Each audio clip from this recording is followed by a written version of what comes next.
Hoy vamos con novelas que tratan situaciones convencionales, el día a día, con protagonistas mujeres que traen a colación temáticas relevantes para cualquier persona, vivencias que reflejan el modo de vida de los lugares y el momento histórico específico en que se ambientan estas novelas y con material más bien de tinte académico sobre feminismo.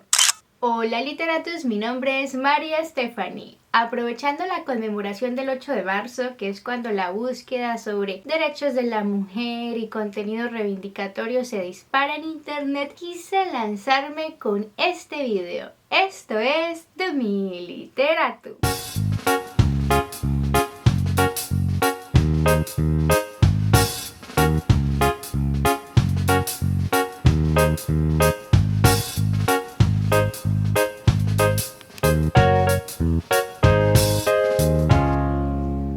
Recuerdo que cuando estaba en la universidad leí documentos informativos sobre la participación de la mujer como individuo y ciudadana en la sociedad y no como un anexo del padre y del marido, que las huelguistas que murieron calcinadas en la fábrica textil de Nueva York en 1909 porque sus empleadores se rehusaron a discutir el pliego de peticiones, decidieron que era mejor idea prenderles fuego, el acceso de la mujer a la educación superior, los movimientos sufragistas y estudiantiles, las activistas afroamericanas como Rosa Parks o Angela Davis, el rol de la mujer en la contracultura, la liberación sexual, sus derechos reproductivos, el reconocimiento de la violencia de género y el emprendimiento de, políticas públicas alternativas, estrategias para luchar contra este fenómeno. Hechos históricos relevantes que han sucedido durante los últimos 100 años encaminados a lograr la igualdad de género. Devoraba este contenido y pensaba muy inconscientemente que estaba leyendo sobre feminismo. Que sí soy feminista y leo sobre feminismo, me sé la historia de las reinas trágicas, las santas, que Simone de Beauvoir, Hannah Arendt, Clara Zetkin, el movimiento feminista afroamericano, el movimiento feminista afro-brasilero, autoras, historias de vida. Pero un día en la universidad, muy a mis 22 años, debatiendo con compañeros de carrera sobre la ley del feminicidio en Colombia, alguien me preguntó, pero entonces defíneme ¿qué es feminismo? Y cuéntame cómo se desarrolla esta teoría. Y yo me di cuenta que sí, había leído mucho sobre hechos históricos, causas, objetivos, movimientos, diásporas que surgían de uno y otro lado, abanderadas activistas que con su negativa en continuar realizando ciertas cosas de la misma manera habían marcado la diferencia, agenda pública, instrumentos de derecho internacional sobre los derechos de la mujer y todo esto, discursos políticos, muchos discursos que más bien se alejaban del tinte académico, pero que traían que mensajes alentadores y esta cosa que te enciende cuando los oyes, porque es lógica, ¿no? Es lógica, pero tenemos que argumentar por qué tendría que ser aplicada la forma lógica. Pero había leído cosas muy básicas de la doctrina y al comienzo, información que quedó sepultada en medio de ese repertorio y no había actualizado ni había seguido el desarrollo de esos parámetros iniciales. Ahora, no entiendo por qué un hombre normal, ¿no? Que no es perfecto, pero que es un buen ciudadano, trata de ser un buen esposo, buen padre, cumple con sus responsabilidades y que nunca ha tenido comportamientos agresivos. ¿Por qué un hombre así se molesta cuando se habla sobre agravar penas a los feminicidas? Imagino que estos sesgos hacen parte del problema estructural de la cultura desigual, machista, patriarcal, llámenlo como quieran. Lo bueno es que sí me hizo notar esa deficiencia, ¿no? Y eso también hace parte del problema, que estamos mal instruidas, porque nadie nos guía, en ningún lugar se nos enseña conceptualmente sobre el tema, ni el desarrollo sociológico de esto, el impacto, nada. Agarramos lo que podemos, lo que tenemos a mano y nos dejamos llevar por la lógica, ¿no? Pues porque está mal la brecha salarial, el acoso sexual, la cosificación de la mujer, la hipersexualización de, bueno, las niñas, adolescentes, la concepción negativa de la vejez agravado cuando se es mujer. ¿En serio? Tengo que explicarte eso, pero tenemos que hacerlo conceptualmente y esa construcción argumentativa debe ser una maravilla para evitar ser juzgadas o ridiculizadas. Entonces, voy primero con el material de lectura y luego con las recomendaciones literarias. Primero, 3 básicos que no pueden faltar: el segundo sexo, una habitación propia y todos deberíamos ser feministas. En El segundo sexo de Simone de Beauvoir, publicado en 1949, tenemos los principios básicos del feminismo y el porqué de su surgimiento. Una habitación propia de Virginia Woolf, publicado en 1929, es considerado texto fundacional del feminismo. Aquí la autora se limita a hacer un análisis de esta dinámica de cómo el hombre le ha enseñado a la mujer a ser mujer a través de los siglos y cómo esto está tan interiorizado. Es el deber ser y por esto es una práctica silenciosa. Cambiar un status quo que ha durado tanto pues es muy complicado, pero la autora analiza a través de su propia experiencia cómo esto limita la creatividad de la mujer, que siempre ha sido relegada a un papel hogareño y ha tenido, bueno, cargas desiguales, dejándola sin tiempo libre y sin espacio personal. Y en Todos deberíamos ser feministas, de Chimamanda Ngozi Adichie, se explica cómo el machismo afecta a todos por igual. Este libro fue publicado en 2014 y ya pugna por convertirse en un clásico.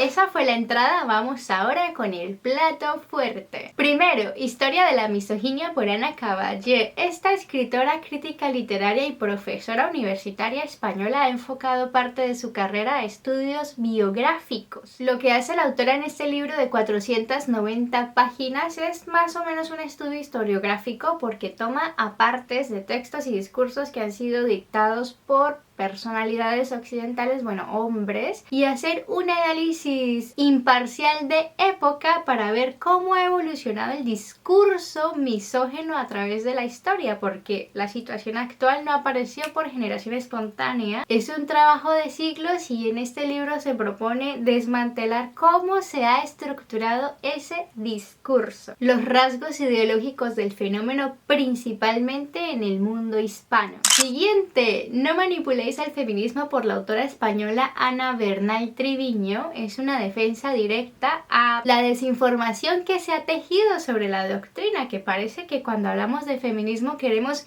erradicar a los hombres y no se trata de eso. Es un miedo infundado alimentado por chismes, corrillos de pasillo e intrigas principalmente de sesgo político que desciende sobre las escalas sociales para enemistar. Y no es algo que pase solo con los chicos, las mujeres nos damos muy duro y estas noticias falsas o estas concepciones erradas nos dan armas para seguir en esta guerra interna, porque limitamos el feminismo a pequeños actos, ¿no? Claro que el ama de casa con 4 hijos que tuvo que renunciar a la vida laboral porque salía más económico fungir como niñera, enfermera, plomera, carpintera, bueno, todo lo que se requiere para sostener un hogar, se va a sentir excluida y discriminada ante el discurso de planificación familiar y ligadura de trompas como se está abordando últimamente, y se va a declarar antifeminista y va a educar de esta manera a sus hijas, prolongando el problema una generación más. Ese cambio social apunta a que las mujeres que quieran tener hijos no tengan que renunciar a la vida exterior, llámese profesional, hobby, lo que sea, porque es que cuando la mujer se casa y tiene hijos parece que la casa es una extremidad y los hijos son otra. Para el futuro es que eso no sea así. Vemos ahora que muchas mujeres son madres y tienen una vida profesional espectacular, trabajo, vida social, etcétera,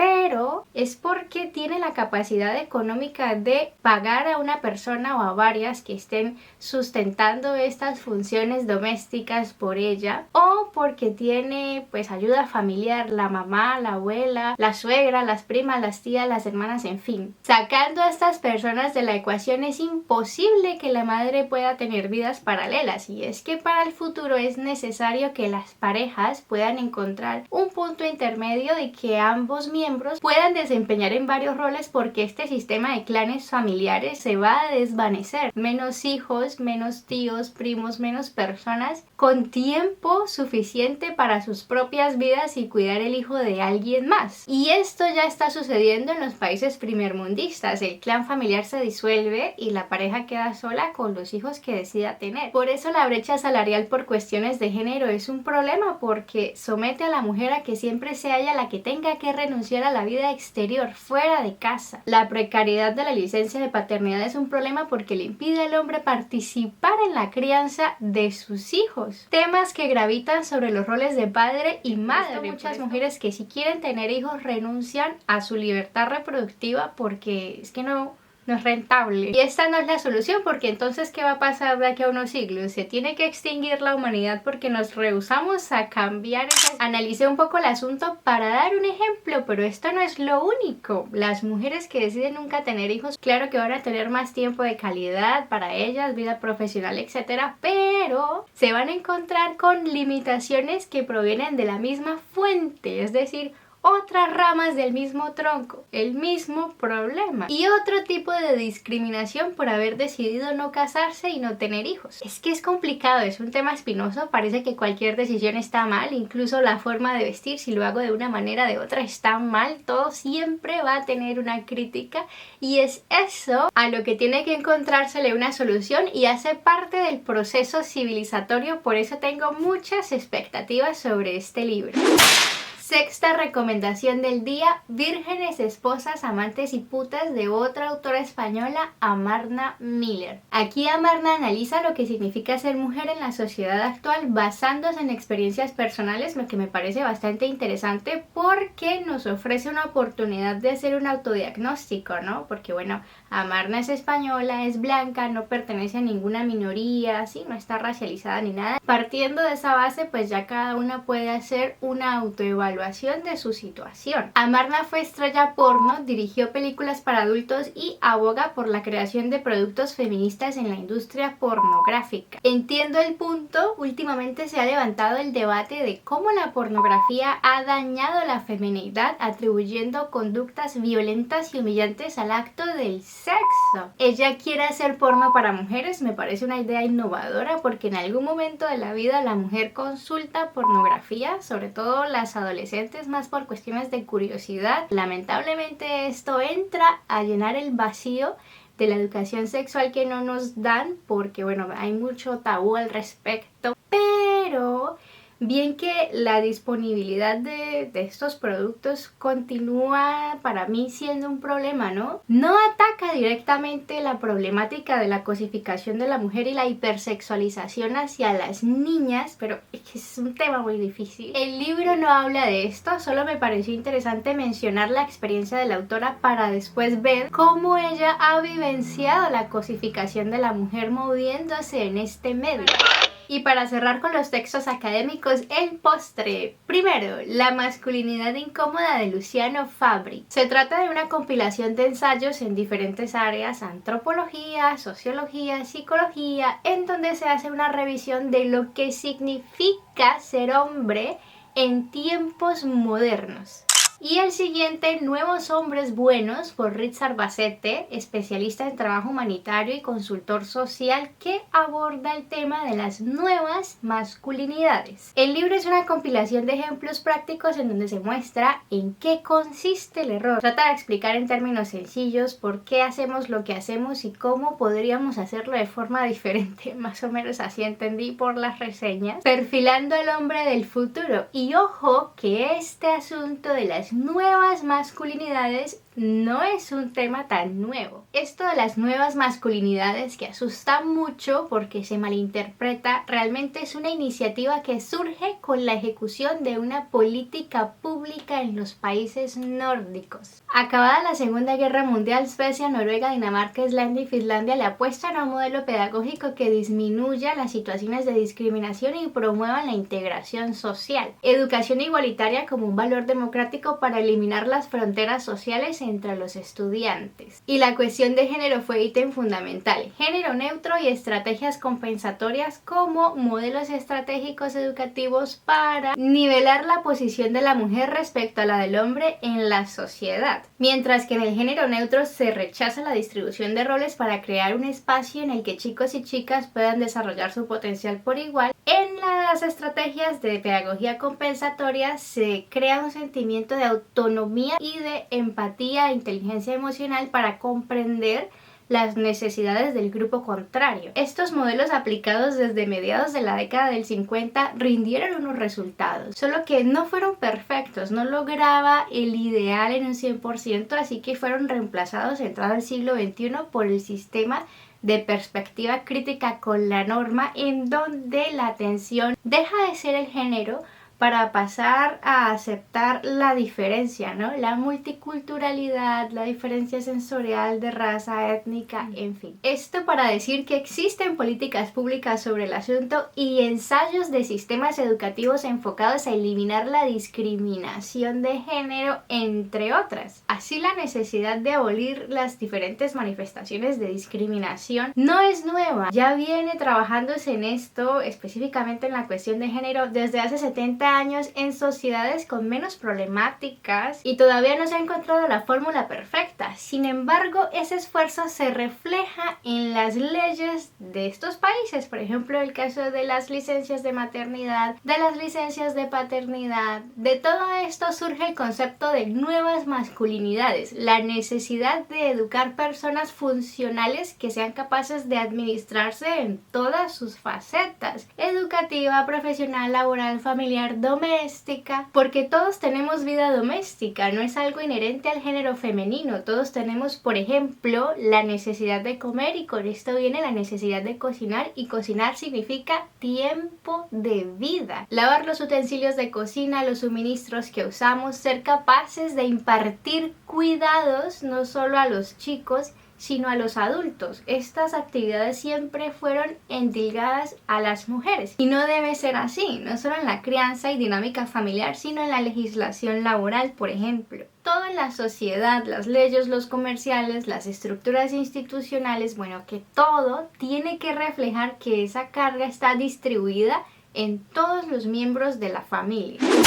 Agotada esta parte del vídeo, voy a pasar con las recomendaciones de literatura feminista que, advierto, por el tiempo en el que están ambientados, no se trata precisamente de libros rosa o de libros que te calientan el corazón. Primero, Memorias de una ex reina del baile, por la autora norteamericana Alix Gates Schulman, publicada en 1972. Causó malestar en la época por traer temas como el acoso sexual o la discriminación laboral, además de cuestionamientos a lo que se supone significaba ser mujer, maternidad, matrimonio y belleza. Segunda recomendación literaria: Cómo se hace una chica, por la autora británica Caitlin Moran, que es básicamente el tránsito de una chica de la adolescencia a la juventud, a ser joven adulta, y de cómo se impacta por lo que se supone debería ser y no es. ¿Por qué proceso debe pasar una adolescente promedio nada interesante para tener 30, ser bonita y próspera? Esta autora se hizo famosa por el libro Cómo ser mujer, que se supone es una especie de relato intimista siguiendo el hilo cronológico de cosas que le sucedieron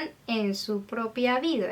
Tercero, El consentimiento, por la escritora, editora y directora de cine francesa Vanessa Springora. Este libro se basa en la experiencia personal de la autora y es una denuncia clara de las relaciones sentimentales que tienen hombres mayores con preadolescentes, que con niñas, ¿no? Nuestras bisabuelas se casaban y embarazaban a los 14 años. Eran niñas y por eso es que esta práctica no estaba mal vista, pero ya hace un poco tiempo está siendo censurado legalmente y se tiene la conciencia de que es equivocado. Sin embargo, todavía vemos estos casos en los que los hombres de 20 y tantos, 30 hasta 50 años dicen que en ningún momento han forzado a su víctima porque es una relación consensuada, pues que con niñas de 13, 14 años, y por eso es que este libro es importante, porque desde el título ya nos muestra qué es lo que se pretende cuestionar, ese supuesto consentimiento.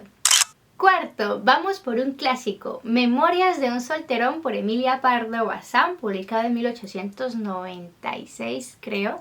Aquí se cuenta la historia pues, del protagonista, que es un soltero empedernido y se rehúsa a casarse, y esto es bien visto por la sociedad, mientras que en el caso de otro personaje, un personaje femenino, esto es mal visto, ¿no? No puede quedarse soltera, es un acto egoísta, y aquí la autora hace un contraste entre lo masculino y lo femenino y lo que se supone estaba bien según los estándares de la sociedad de la época, narrado con un estilo caricaturesco. Dicen que es muy divertida esta novela, aunque sí he escuchado críticas sobre el final, no lo sé, tengo que leerla para ver cómo me parece. Y concluimos con La dulce canción de Cayetana por la autora brasilera Nélida Piñón, que sí me recuerda un poco a Macondo, al Macondo de Gabriel García Márquez, porque la historia se pasa en un pueblo en el que destacan los hechos políticos del país, en este caso la transición de la dictadura militar a la democracia. En fin, es un pueblo que corroído por la melancolía, que solo tiene felicidad a través de la llegada del circo, y la protagonista, creo que es Cayetana, es artista en este circo, ¿no? El número principal. Ella llega a contrariarlo todo y tiene conversaciones constantes con diferentes mujeres del pueblo. Ahí vamos viendo cómo eran los roles de la época. Lo único que no me gusta de esta obra es que en un punto la protagonista debe optar por ser la amante de un hombre adinerado para lograr ciertos objetivos, y yo sé que eso sucede, yo sé que eso es normal y más en esa época, pero no quiero vender la idea como feminismo. No me gusta cuando preguntas por novelas feministas y te traen títulos como Madame Bovary o Ana Karenina. Yo entiendo que es un modelo de época, que fue muy difícil progresar, que tratar de liberarse del matrimonio era una forma, bueno, una de las pocas formas de mostrar esa inconformidad y todo lo demás, pero que actualmente no podemos conformarnos con eso porque es la misma historia, ¿no? La chica se casó y fue feliz para siempre, se cambia por ese discurso, y la chica se casó, fue infeliz, entonces se consiguió un amante y fue feliz para siempre. O sea, parece que siempre la solución es correr detrás de un hombre. Claro que tener una pareja con la que uno se sienta bien, ya sea hombre o mujer, es necesario, pero eso no es todo, ¿no? Bueno, literatus, hemos llegado al final de este especial por el mes de marzo, que sí quería hacerlo, lo preparé mucho y espero que haya quedado satisfactorio, que les haya gustado. Si ya leyeron algunos de los libros que aparecieron en el listado, me lo pueden dejar en los comentarios para ver ustedes qué opinan, si se ajustan a mis expectativas. Voy a dejar material de consulta en la caja de descripción, algunos vídeos o conferencias que encontré en YouTube al alcance de todo el mundo. Me parecieron muy interesantes, no voy a hablar al respecto de esto, pero sí que los recomiendo. Cabe decir también que este contenido es completamente pacífico, no está dirigido a enardecer ni a ir en contra de los chicos, sino a hablar un poco más sobre lo que es el feminismo, ¿no? Para tumbar todos estos mitos negativos alrededor del asunto y concientizar sobre la problemática social, ¿no? Que nos compete a todos. Espero que sean muy útiles estas recomendaciones. Chao, chao y hasta la próxima vez.